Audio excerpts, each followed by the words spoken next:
Bem-vindo a mais um vídeo do Cara Casado e hoje eu quero falar sobre esse objeto aqui, ó. Então nós vamos falar sobre aliança nesse vídeo.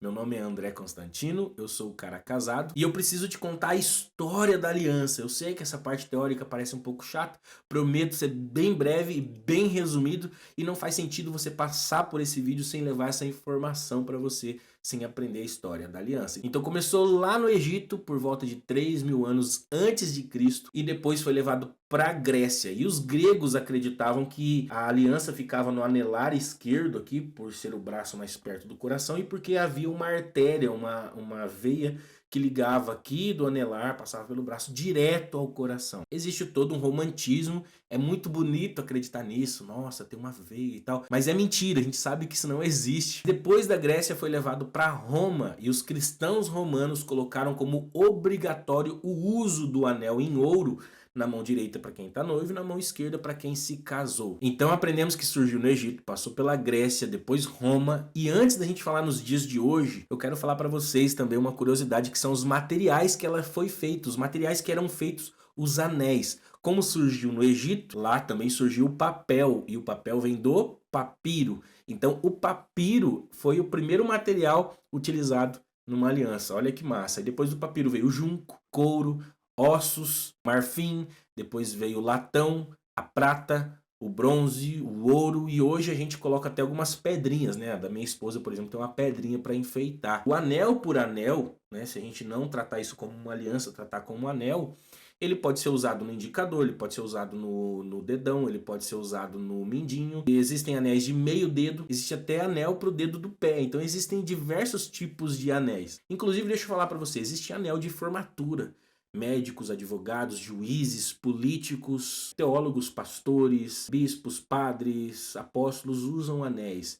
E antigamente os reis também usavam anéis e ele simbolizava poder.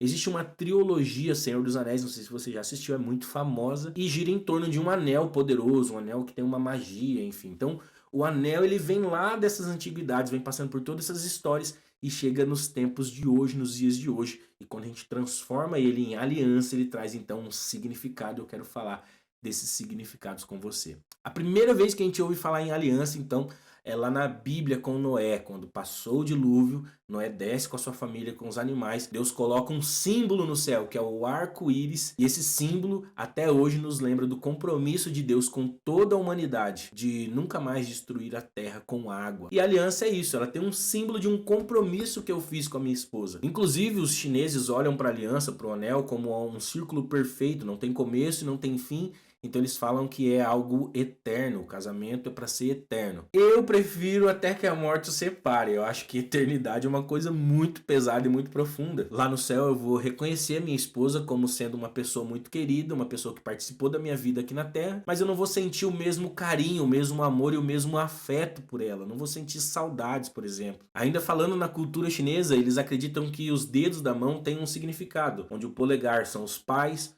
o indicador são os irmãos, os amigos, o do meio, né, é você, o anelar é o seu companheiro, sua esposa, seu marido, e o mindinho são os filhos. Então tem até uma dinâmica, uma atividade que você faz, onde você faz esse símbolo aqui, né? Não é da nova era, não invoca nenhum espírito nem nada, mas é divertido. Você encosta o polegar, encosta os indicadores, o anelar, encosta o mindinho, e aí o do meio, que é você, você encurta ele para dentro, você dobra ele para dentro, fica assim, ó.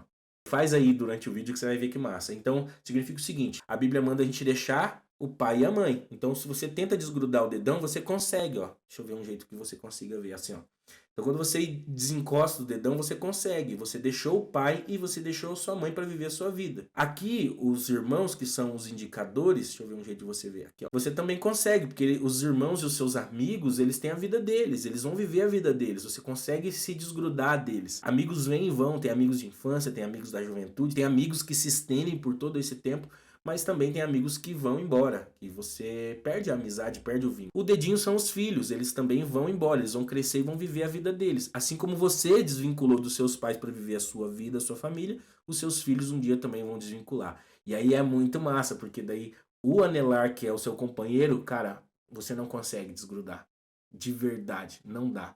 Porque o seu dedo, você está curvado, você está para dentro nesse símbolo aqui. Muito louco, né? Então, o dedinho vai, dedo indicador vai, dedão vai, mas o anelar não vai, cara. Só se você desgrudar a mão assim. Muito louco, né? E eu finalizo dizendo que existem dois objetivos para a gente usar a aliança. O primeiro deles é que esse símbolo me faz lembrar do compromisso que eu tenho. Ou seja, prometo te amar, te honrar, te respeitar na alegria, na tristeza, na saúde, na doença, em todos os dias da sua vida, da nossa vida, até que a morte nos separe. Agora eu tenho um compromisso, eu tenho um pacto com a minha mulher. Inclusive, a aliança vem do original latim chamado aligare, que significa unir-se ou ligar-se. Então eu tenho uma ligação, agora eu tenho uma união através da minha aliança. E também serve, pelo segundo motivo, para que as pessoas em volta de mim saibam que eu não estou mais disponível, que agora eu sou um cara compromissado, eu sou um cara casado. Agora eu tenho um compromisso com alguém. Isso não é uma coleira, isso não é uma prisão, isso não é uma corrente. Eu não tenho dona e a minha esposa também não tem dono, mas tem um símbolo de um compromisso que a gente firmou. Isso prova que você é um cara de compromisso. Isso mostra que você é um cara de caráter. Mas é óbvio que tirar a aliança não me torna solteiro, então eu colocar ela não me torna fiel, eu colocar ela não me torna um cara de bom caráter, um cara de boas intenções, um cara não me coloca na linha. A aliança não faz nada disso. Inclusive tem caras que tiram aliança para entrar em alguns lugares, para ir em algumas festas, quando tá longe da esposa não usa aliança. A minha pergunta é: cadê a sua aliança? Onde está a sua aliança? Onde está o seu símbolo, o sinal? Faz todo sentido ter sim uma aliança. Eu defendo o uso da aliança. Eu acho massa a ideia de usar o símbolo, de eu me lembrar todas as vezes, de mostrar para as pessoas que eu tenho um compromisso, que eu sou um cara de compromisso. E como eu faço todas as vezes, eu encerro dizendo para você: cuidar do seu casamento.